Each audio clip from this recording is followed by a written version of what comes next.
Ladies and gentlemen, this is a 2024 Mazda CX-90, and it is Mazda's latest entry into the three-row large crossover SUV segment, and Mazda's first vehicle in the United States with their new 3.3-liter straight-six turbo engine. And today I'm going to review this car for you. We'll have a look at that inline-six engine and check out the powertrain. We'll have a look at the styling. We'll measure out the cargo room. We'll have a look at the passenger room, including that third-row seat.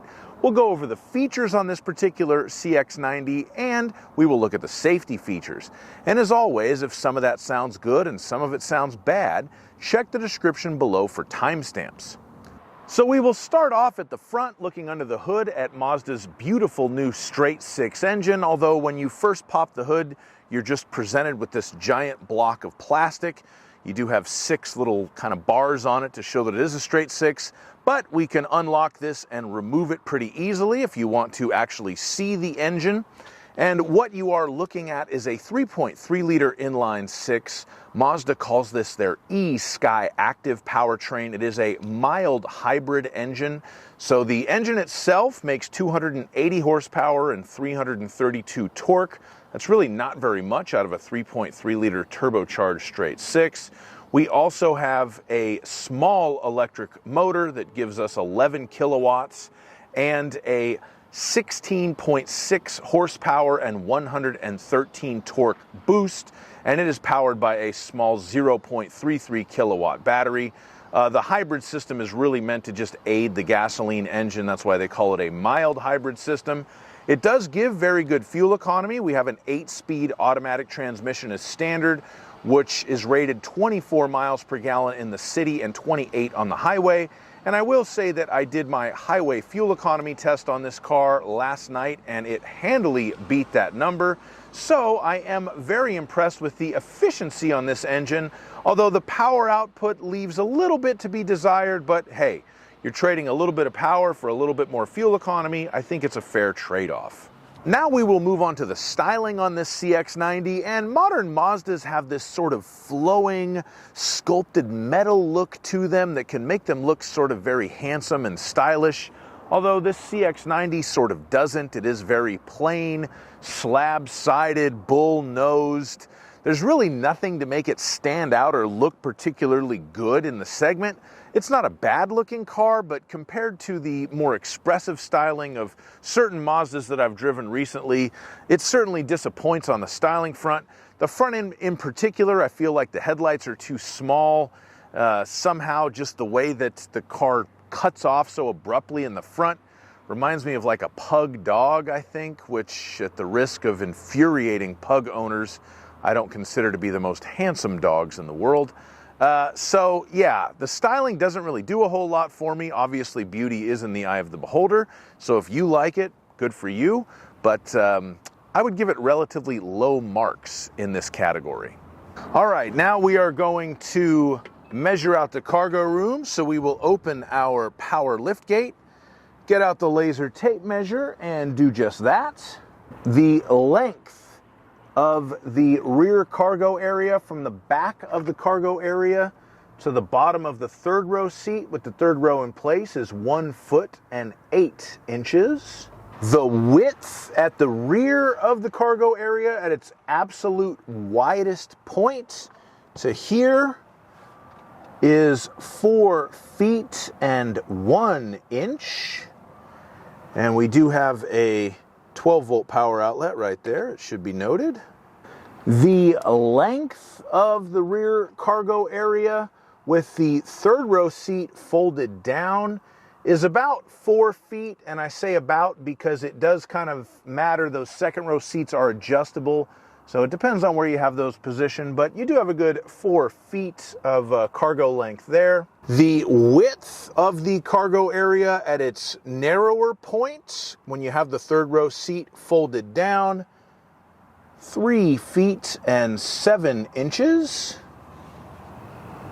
And you could use the third row cup holders for tailgating back here, I guess, if you were at the kids' soccer game.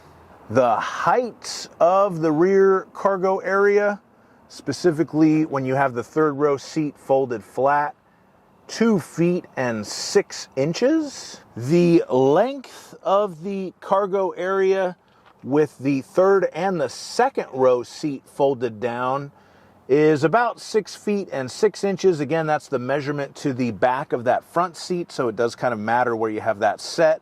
But that's a pretty good measurement. It's in kind of a mid position right now.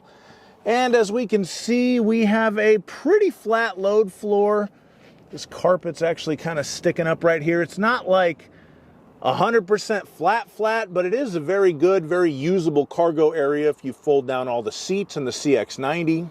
And if you need to lift something into the back of your new Mazda CX-90, you will need to lift it 2 feet and 8 inches off of the ground. And just for fun, underneath here, we have some tools. We have a tow strap. And if I lift this bit up, which I managed to do before, we have a compact spare tire. So you do get a spare tire in a new CX-90. At least when you get the mild hybrid. Now we're gonna have a look at the passenger room, including the third row seat. I'm 6'5", so let's see if I can sit behind myself in a CX-90. All right, we are going to start in the first row on the passenger side. Let's see. I'm gonna adjust this a little bit.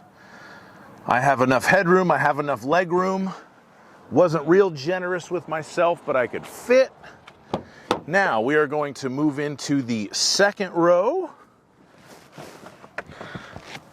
Okay, once again, I fit like barely. My head is just touching the ceiling. I have just enough leg room. I'm sitting very upright. Now I can lean my seat back and make myself a little bit more comfortable, but I have a suspicion that that would impede too much on the third row room. While we're in the second row, there's the climate control for the second row. I have 2 USB charging ports. I have some air vents there. And on this model, we do have some rear sunshades. So now's the moment of truth. Let's look at the third row. So if I push this little button, it's like an electric release.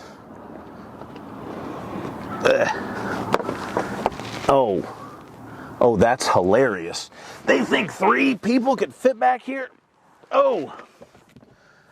Okay, so I actually do fit in the third row-ish. The problem is,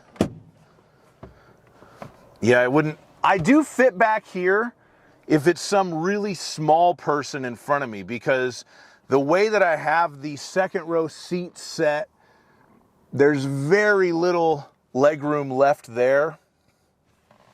Man, I will say I've got USB-C ports here.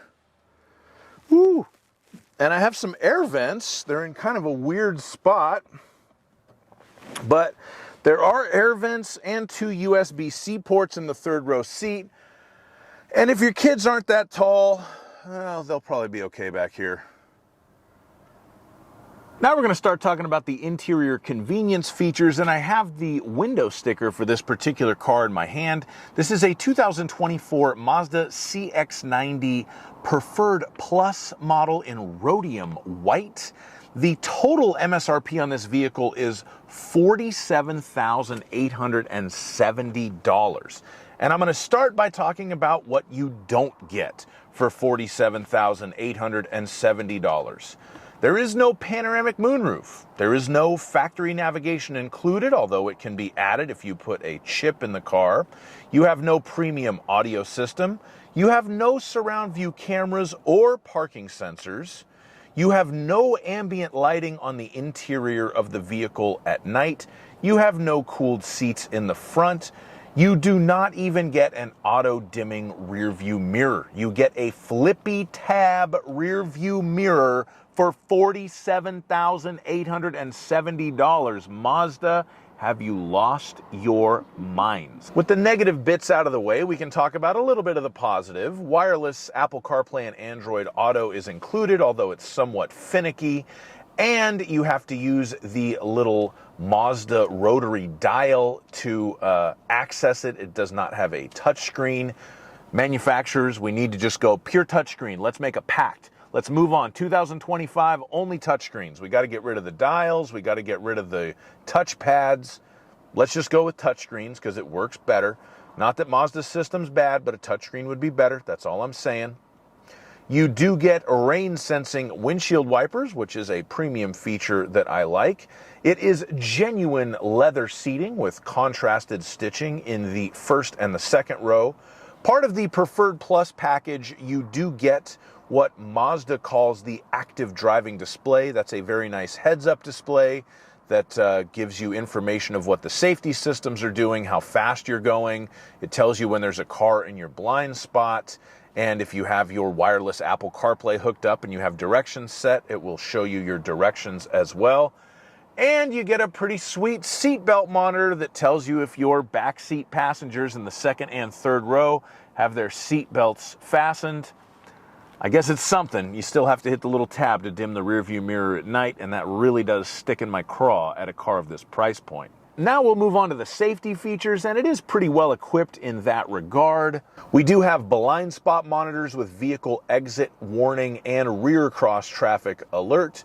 We have a lane departure warning system, driver attention alert, rear seat alert, which just tells you to check your back seats when you get out of the car. The smart braking support, so that is the emergency braking to tell you when there's someone in front of you and hit the brakes if it needs to. You have lane keeping assist, which doesn't work particularly well. It really waits until you're pretty much over the line to intervene and keep you centered in your lane. And we have Mazda radar cruise control, which that does work pretty well. And if you'd like to see how it works, I will put a link to a video I made on a previous Mazda I reviewed that shows the operation of that system. But at this price point, you don't get Mazda's traffic jam assistant, which is a little bit of a disappointment. Thank you so much for watching my review on this CX-90. I must admit, I'm a little bit disappointed with this one. Normally, I love Mazdas. I love the Mazda 3 I tested. I love the CX-30 and the CX-5. But big SUVs, maybe it's not really their bag. But anyway, thanks so much for watching. Please like my video, subscribe to my channel, and have a great day. Bye-bye.